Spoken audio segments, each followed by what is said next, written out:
कालिदास ने अपनी दूरदर्शी सोच और कल्याणकारी विचारों को अपनी रचनाओं में उतारा। कालिदास एक महान कवि और नाटककार ही नहीं बल्कि वे संस्कृत भाषा के विद्वान भी थे। वे भारत के श्रेष्ठ कवियों में से एक थे।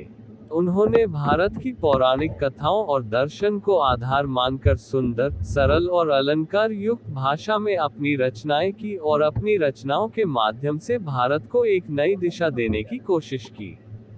पूरा नाम नेम कालिदास कालिदास। जन्म बर्थडे 1वीं से 3वीं शताब्दी ईसा पूर्व के बीच माना जाता है। जन्मस्थान बर्थ प्लेस। जन्मस्थान के बारे में विवाद है। विवाह वाइफ नेम राजकुमारी विद्योत्तमा से। निधन डेथ। जन्म की तरह ही कालिदास की मृत्यु का कोई प्रमाण नहीं है। साहित्य अभी तक हुए महान कवियों में कालिदास जी अद्वितीय थे। उनके साहित्यिक ज्ञान का कोई वर्णन नहीं किया जा सकता। कालिदास का उपमाएं बेमिसाल है और उनके ऋतु वर्णन अद्वितीय है। मानो कि संगीत कालिदास जी के साहित्य के मुख्य अंग है। इसके साथ ही उन्होंने अपने साहित्य में रस का इस तरह सृजन किया है जिसकी जितनी भी प्रशंसा की जाए कम है। श्रृंगार रस को उन्होंने अपनी कृतियों में इस तरह डाला है मानो कि पाठकों में भाव अपने आप जागृत हो जाएं। इसके साथ ही विलक्षण प्रतिभा से निखर महान कवि कालिदास जी के साहित्य की खास बात यह है कि उन्होंने साहित्यिक सौंदर्य के साथ साथ आदर्शवादी परंपरा और नैतिक मूल्यों का समुचित ध्यान रखा है। माना जाता है कि कालिदास मां काली के परम उपासक थे। अर्थात कालिदास जी के नाम का अर्थ है काली की सेवा करने वाला। कालिदास अपनी कृतियों के माध्यम से हर किसी को अपनी तरफ आकर्षित कर लेते थे। एक बार जिसको उनकी रचनाओं की आदत लग जाती बस वो उनकी लिखी कृतियों में ही लीन हो जाता था। ठीक वैसे ही जैसे उनको कोई एक बार देख लेता था बस देखता ही रहता था क्योंकि वे अत्यंत मनमोहक थे। इसके साथ ही वे राजा विक्रमादित्य के दरबार में 9 रत्नों में से एक थे। कालिदास के जन्म के काल को लेकर विवाद। साहित्य के विद्वान और महाकवि कालिदास का जन्म कब और कहां हुआ इसके बारे में अभी तक कुछ भी स्पष्ट नहीं है। लेकिन इनके जन्म को लेकर विद्वानों के अलग अलग मत है।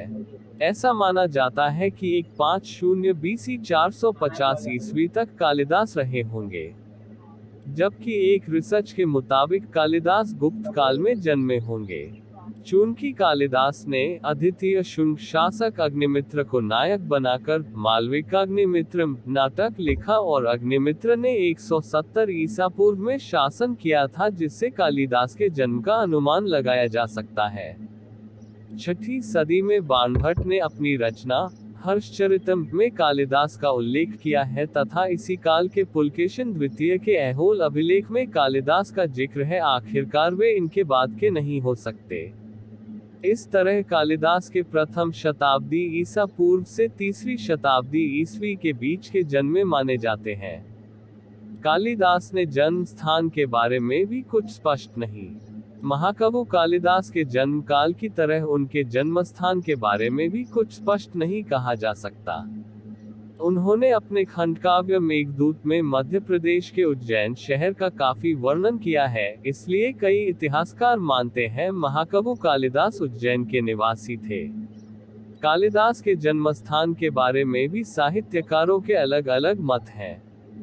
कुछ साहित्यकारों की माने तो कालिदास का जन्म उत्तराखंड के रुद्रप्रयाग जिले के कविल्ठा गांव में हुआ था। वहीं कविल्ठा गांव में भारत सरकार के आधारा कालिदास की एक प्रतिमा भी स्थापित की गई है। इसके साथ ही एक सभागार का निर्माण भी करवाया गया है। इसके साथ ही आपको ये भी बता दें कि इस ऑडिटोरियम में हर साल जून में 3 दिनों की एक साहित्यिक गोष्ठी का आयोजन होता है जिसमें हिस्सा लेने देश के अलग अलग हिस्सों से विद्वान आते हैं।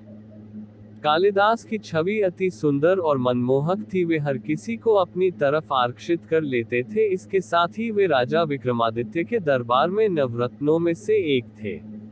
महान कवि कालिदास जी के बारे में ये भी कहा जाता है कि वे बचपन में अनपढ़ थे, उन्हें चीजों की समझ नहीं थी, लेकिन बाद में वे साहित्य के विद्वान हो गए और उन्हें हिंदी साहित्य के महान कवि का दर्जा मिला। कालिदास का राजकुमारी विद्योत्मा से विवाह। Kalidas marriage story. महान कवि और दार्शनिक कालिदास की शादी संयोग से राजकुमारी विद्योत्मा से हुई। ऐसा कहा जाता है कि राजकुमारी विद्योत्मा ने प्रतिज्ञा की थी कि जो भी उन्हें शास्त्रार्थ में हरा देगा, वे उसी के साथ शादी करेगी। जब विद्योत्मा ने शास्त्रार्थ में सभी विद्वानों को हरा दिया तो अपमान से दुखी और इसका बदला लेने के लिए छल से कुछ विद्वानों ने कालिदास से राजकुमारी विद्योत्मा का शास्त्रार्थ करवाया और उनका विवाह राजकुमारी विद्योत्मा से करवा दिया। आपको बता दें कि शास्त्रार्थ का परीक्षण के लिए राजकुमारी विद्योत्मा मौन शब्दावली में गूढ़ प्रश्न पूछती थी, जिसे कालिदास अपनी बुद्धि से मौन संकेतों से ही जवाब दे देते थे। विद्योत्मा को लगता था कि कालिदास गूढ़ प्रश्न का गूढ़ जवाब दे रहे हैं। उदाहरण के लिए विद्योत्मा ने प्रश्न के रूप में खुला हाथ दिखाया तो कालिदास को लगा कि वह थप्पड़ मारने की धमकी दे रही है, इसलिए उसके जवाब में उन्होंने घूंसा दिखा दिया। तब विद्योत्मा को लगा कि कालिदास कह रहे हैं कि पांचों इंद्रियां भले ही अलग हो, सभी एक ही मन के द्वारा संचालित है। इससे प्रभावित होकर राजकुमारी विद्योत्मा ने कालिदास से शादी करने के लिए हामी भर दी और उन्हें अपने पति के रूप में स्वीकार कर लिया। विद्योत्मा की धिक्कार के बाद कालिदास बने महान कवि। कुछ दिनों बाद जब राजकुमारी विद्योत्मा को जब कालिदास की मंद बुद्धि का पता चला तो वे अत्यंत दुखी हुई और कालिदास जी को धिक्कारा और यह कहकर घर से निकाल दिया कि सच्चे पंडित बने बिना घर वापस नहीं आना। फिर क्या था, पत्नी से अपमानित हुए कालिदास ने विद्या प्राप्त करने का संकल्प लिया और सच्चे पंडित बनने की ठानी और इस संकल्प के साथ वे घर से निकल पड़े और मां काली की सच्चे मन से उपासना करने लगे, जिसके बाद मां काली के आशीर्वाद से वे परम ज्ञानी और साहित्य के विद्वान बन गए। इसके बाद वे अपने घर लौटे और अपनी पत्नी को आवाज दी, जिसके बाद विद्योत्मा दरवाजे पर सुनकर ही समझ गई कि कोई विद्वान व्यक्ति आया है। इस तरह उन्हें अपनी पत्नी के धिक्कारने के बाद परम ज्ञान की प्राप्ति हुई और वे महान कवि बन गए। आज उनकी गणना दुनिया के सर्वश्रेष्ठ कवियों में की जाने लगी। यही नहीं, संस्कृति साहित्य में अभी तक कालिदास जैसा कोई दूसरा कवि पैदा ही नहीं हुआ। संसार के सर्वश्रेष्ठ साहित्यकार कालिदास। महाकवि कालिदास की गणना भारत के ही नहीं बल्कि संसार के सर्वश्रेष्ठ साहित्यकारों में की जाती है। उन्होंने नाट्य, महाकाव्य और गीतिकाव्य के क्षेत्र में अपनी अद्भुत रचना शक्ति का प्रदर्शन कर अपनी एक अलग ही पहचान बनाई। महाकवि कालिदास जी की रचनाएं। कालिदास ने अपनी दूरदर्शी सोच और विलक्षण बुद्धि से जो रचनाएं लिखी हैं, उनकी बदौलत उनकी गणना दुनिया के सर्वश्रेष्ठ कवियों और नाटककारों में होती है। उनकी रचनाओं का साहित्य के साथ साथ ऐतिहासिक महत्व भी है। उनके रचनाओं की लंबी लिस्ट है, लेकिन कालिदास को उनकी 7 रचनाओं की वजह से सबसे ज्यादा ख्याति मिली है। वे रचनाएं इस प्रकार हैं। 4 काव्य ग्रंथ प्रसिद्ध हैं। महाकाव्य रघुवंश, कुमार संभव।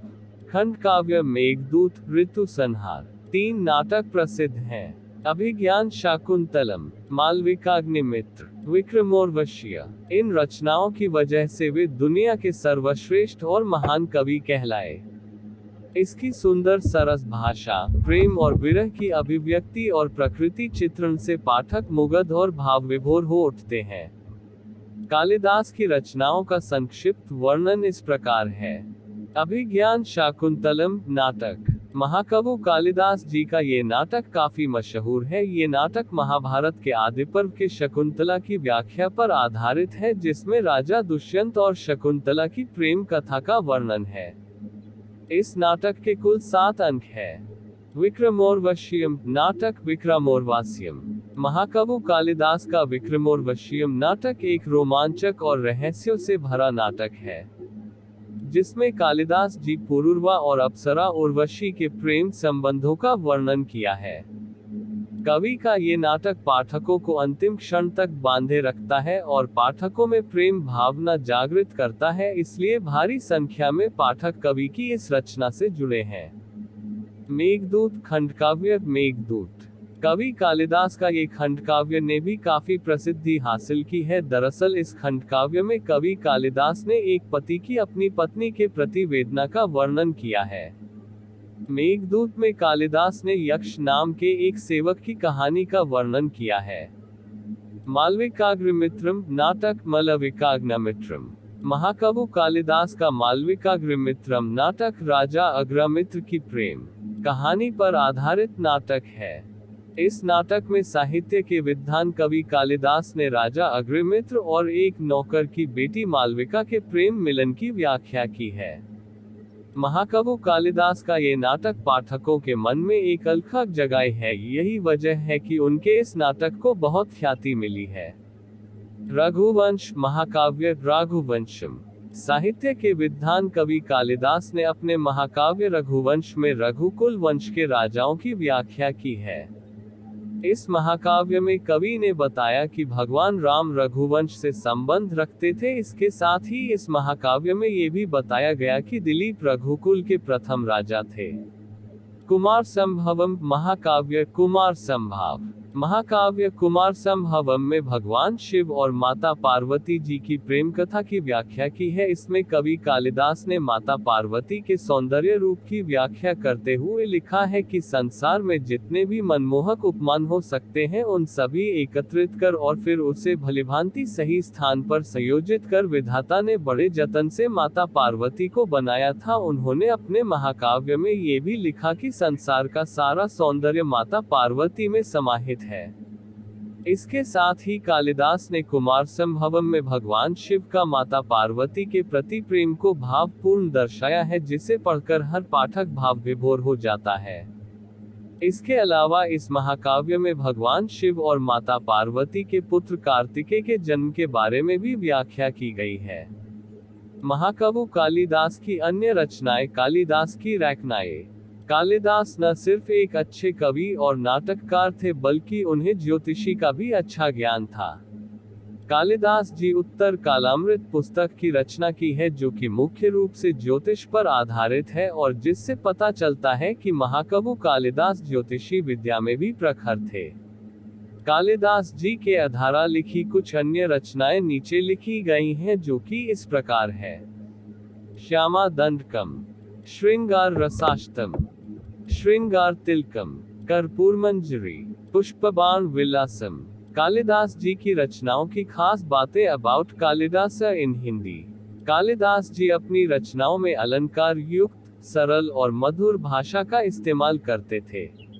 अपनी रचनाओं में श्रृंगार रस का भी बखूबी वर्णन किया है। उन्होंने अपनी रचनाओं में ऋतुओं की भी व्याख्या की है जो कि सराहनीय योग्य है। कालिदास जी अपनी रचनाओं में आदर्शवादी परंपरा और नैतिक मूल्यों का भी ध्यान रखते थे।